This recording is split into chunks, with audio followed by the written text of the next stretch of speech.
ভাষ্যমতে মুভিটার নাম হচ্ছে মাদার অফ ডেমোক্রেসি এবং তার ভাষ্যমতে সেটা হলো বেগম খালেদা জিয়ার জীবনের উপরে এই মুভিটা করা হচ্ছে। এই তথাকথিত ফিল্ম মেকার এবং প্রডিউসার সাংবাদিক সম্মেলন করে তাদের যে বক্তব্য দিয়েছে তা প্রত্যাহার করবেন।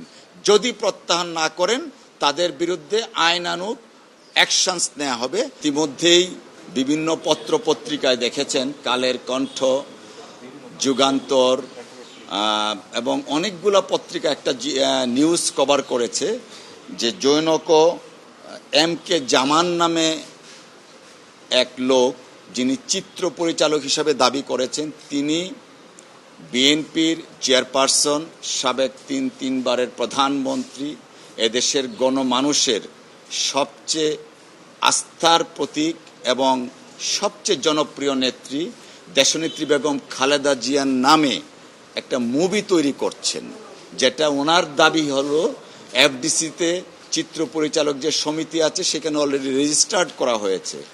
তার ভাষ্যমতে মুভিটার নাম হচ্ছে মাদার অফ ডেমোক্রেসি এবং তার ভাষ্যমতে সেটা হলো বেগম খালেদা জিয়ার জীবনের উপরে এই মুভিটা করা হচ্ছে। তো এই নিউজটা আমাদের দৃষ্টিগোচর হয়েছে। প্রকৃতপক্ষে দেশনেত্রী বেগম খালেদা জিয়া এবং তার পরিবার পক্ষ থেকে এই ধরনের মুভি বানানোর জন্য কাউকে কোনো প্রকার কনসেন্ট তো দূরের কথা, এই তথাকথিত চিত্র পরিচালক এবং প্রডিউসার নাম হচ্ছে কি আকন্দ এন্টারপ্রাইজ লিমিটেড দাবি করছে, তাদেরকে কখনোই কোনো কনসেন্ট দেয়া দূরের কথা, কখনোই কোনো যুগাযুগি হয়নি।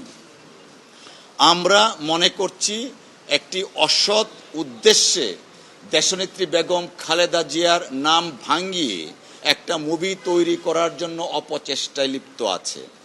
তাই আজকে আমি আইনজীবী হিসাবে একটা লিগ্যাল নোটিশ পাঠিয়েছি তাদেরকে এই প্রক্রিয়া থেকে, অর্থাৎ দেশনেত্রী বেগম খালেদা জিয়ার নামে যে মুভিটা বানানোর জন্য তারা চিন্তা করছেন বা কাজ শুরু করতে যাচ্ছেন তা থেকে বিরত থাকার জন্য। অন্যথায় তাদের বিরুদ্ধে আইনানুগ ব্যবস্থা নেওয়া হবে under the penal code as well as cyber act. প্রকৃত অবস্থানটা হচ্ছে দেশনেত্রী বেগম খালেদা জিয়া এবং বিএনপির ভারপ্রাপ্ত চেয়ারম্যান জনাব তারেক রহমান সাহেবের কাছ থেকে কেউ কখনো কোনো অনুমতি নেননি, তাদের কনসেন্টেও নেই, যে কারণে আমরা লিগ্যাল নোটিশটা দিয়েছি।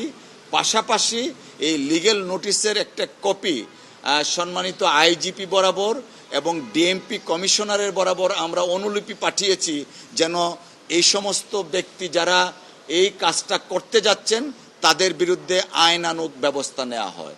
এবং আমরা বলেছি আগামী 5 দিনের মধ্যে এই তথাকথিত ফিল্ম মেকার এবং প্রডিউসার সাংবাদিক সম্মেলন করে তাদের যে বক্তব্য দিয়েছেন তা প্রত্যাহার করবেন।